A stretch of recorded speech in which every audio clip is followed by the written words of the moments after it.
अलग अलग जगह अलग अलग मुद्दों पर बवाल की स्थिति बनी हुई है। उत्तर प्रदेश की ही बात कर लीजिए। यूं तो सावन के महीने में आप देखिए कांवड़ियों के लिए हर राज्यों में अब बहुत बेहतरीन इंतजाम किए जाते हैं, अलग अलग जगहों पर अलग अलग व्यवस्थाएं की जाती हैं। लेकिन उत्तर प्रदेश में बीते कुछ सालों में जो हमने तस्वीर देखी है वो बहुत खूबसूरत तस्वीर निकलकर सामने आई। लेकिन इससे कुछ लोग ऐसे हैं जिन्हें बेहद चिढ़ हो रही है। इन्हें चिढ़ हो रही है कि कांवड़ियों के लिए इतने बेहतर इंतजाम या फिर इतने अच्छे इंतजाम आखिर क्यों किए जा रहे हैं। और यही एक बड़ी वजह है कि ये कांवड़ियों के लिए अब जहर उगलने लग गए हैं, ऐसा जहर जो शायद कोई पचा भी ना पाए। और ऐसा ही जहर उगला है उत्तर प्रदेश AIMIM के प्रदेश अध्यक्ष शौकत अली ने।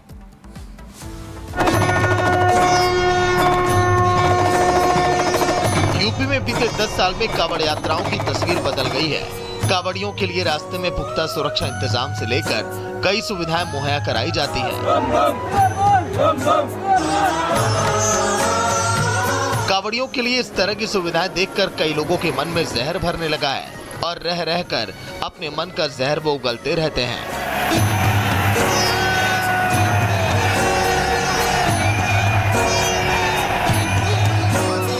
स्क्रीन पर दिख रहे ये AIMIM के यूपी के प्रदेश अध्यक्ष शौकत अली हैं, जिन्होंने कांवड़ियों के खिलाफ मन में चल रही चिढ़ को सबके सामने जाहिर किया।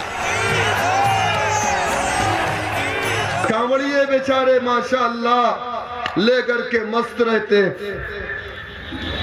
रहते, चिलम भी मारते हैं, शराब भी पिए रहते, हुड़दंग भी मचाते हैं, गाड़ियां भी तोड़ देते हैं। लेकिन हमारा पुलिस डिपार्टमेंट जाकर के उनके पैरों में मरहम लगाता है, हेलीकॉप्टर से उनके ऊपर फूल बरसाता है। दरअसल शौकत अली की परेशानी नमाज को लेकर लगाई जाने वाली पाबंदियों को लेकर है।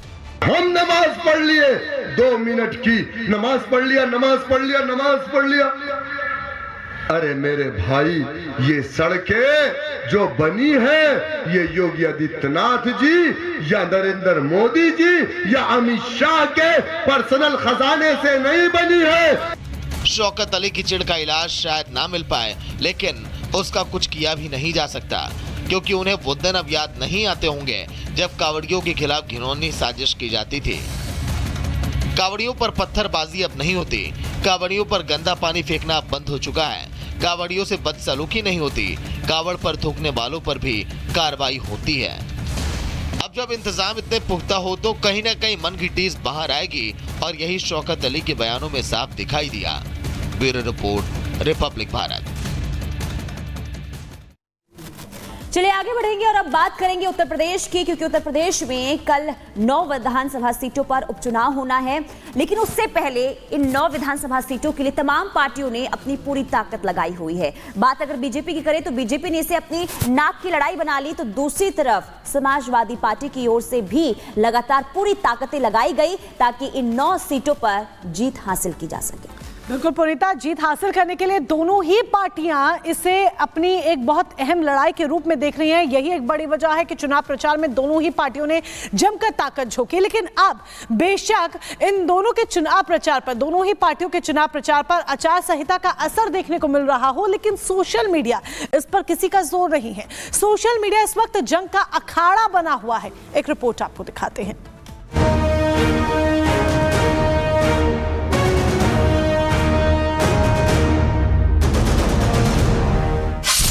यूपी का चुनावी समर, हर पक्ष ने कसी कमर, जुबानी जंग हुई तेज, आरोपों का अंतिम फेज।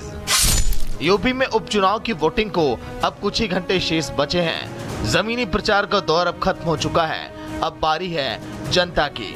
लेकिन उसके पहले सोशल मीडिया पर वार पलटवार का दौर भी अब तेज हो चुका है। चाहे सत्ता पक्ष हो या फिर विपक्ष, कोई भी समय को बर्बाद नहीं करना चाहता।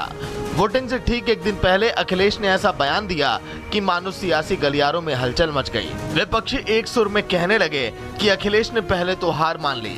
पहले हम आपको वो पोस्ट दिखाते हैं जिसमें अखिलेश लिखते हैं, प्रिय उत्तर प्रदेश वासियों और मतदाताओं, उत्तर प्रदेश आजादी के बाद के सबसे कठिन उपचुनावों का गवाह बनने जा रहा है। ये उपचुनाव नहीं है, ये रुख चुनाव है जो उत्तर प्रदेश के भविष्य का रुख तय करेंगे। इन उपचुनावों में लोकसभा 2024 के चुनावों की तरह बीजेपी की नकारात्मक राजनीति को फिर से धूल चटाने और संविधान, लोकतंत्र, आरक्षण और सामाजिक न्याय के संघर्ष को बचाने के लिए पूरा पीडीए समाज सभी 9 सीटों पर एकजुट है। अखिलेश ने ट्वीट किया तो पलटवार भी पोस्ट के जरिए आया और जवाबी हमला था यूपी के डिप्टी सीएम केशव प्रसाद मौर्य की तरफ से। केशव प्रसाद मौर्य ने देरी न करते हुए एक के बाद एक कई ट्वीट करते हुए अखिलेश पर सवालों और आरोपों की बौछार कर डाली। केशव मौर्य ने पोस्ट कर लिखा, उपचुनाव उत्तर प्रदेश को उज्जवल भविष्य को और मजबूत करने का अवसर है। यह चुनाव तय करेगा कि प्रदेश विकास और सुशासन के रास्ते पर आगे बढ़ेगा और सपा का परिवारवाद, भ्रष्टाचार और गुंडागर्दी वाली राजनीति फिर नहीं लौटेगी। सपा का तथाकथित पीडीए सिर्फ जनता को गुमराह करने का जरिया है। सपा शासनकाल में सत्ता को अपने परिवार और गुंडों, अपराधियों, माफियाओं, दंगाइयों तक सीमित रखा और यूपी को दंगा प्रदेश बना दिया। अपराधियों और माफियाओं को संरक्षण देकर जनता को डराया गया। सपा के गुंडे आईसीयू में हैं, अब उन्हें ऑक्सीजन नहीं देना है। बीजेपी ही वर्तमान है, बीजेपी ही भविष्य है। यूपी की 9 सीटों पर 20 नवंबर को होने वाले उपचुनाव का प्रचार बीती शाम थम चुका है। हालांकि इस बार खास बात यह रही कि इंडिया गठबंधन की सपा और कांग्रेस ने एक भी संयुक्त रैली नहीं की। यूपी की लड़ाई में सपा अकेले ही दिखाई दी। कांग्रेस का कोई बड़ा नेता, चाहे वो प्रदेश अध्यक्ष अजय राय हो या फिर यूपी प्रभारी अविनाश पांडे, सपा के मंच पर दिखाई नहीं दिया। कांग्रेस के नेता वायनाड तो पहुंच गए, लेकिन यूपी के सपा के प्रचार से बराबर दूरी बनाए रखी। अब उनको दोनों पार्टियों के बीच छोटे बड़े की लड़ाई कहिए या फिर विधानसभा चुनाव के पहले खुद को आजमाने का दांव, सपा के मंच से कांग्रेस के नेता गायब दिखे। यही वजह है कि सपा सुप्रीमो अब जनता से आखिरी गुहार लगा रही है और इस चुनाव को आजादी के बाद के सबसे कठिन उपचुनावों में से एक बता रही है। अखिलेश जानते हैं कि इस चुनाव में अगर कुछ भी गड़बड़ हुई तो आगामी विधानसभा की रेस में वो बहुत पीछे हट जाएंगे, क्योंकि लोकसभा के चुनाव में यूपी से आए खराब नतीजों से बीजेपी बेहद सचेत है और वो हर तकनीक अपना रही है जिससे अपने छिटके हुए वोटरों को वापस अपने खेमे में लाया जा सके। बहुत हद तक इस उपचुनाव में बीजेपी की सोशल इंजीनियरिंग की एक झलक देखने को भी मिलने वाली है। Bureau report, Republic Bharat.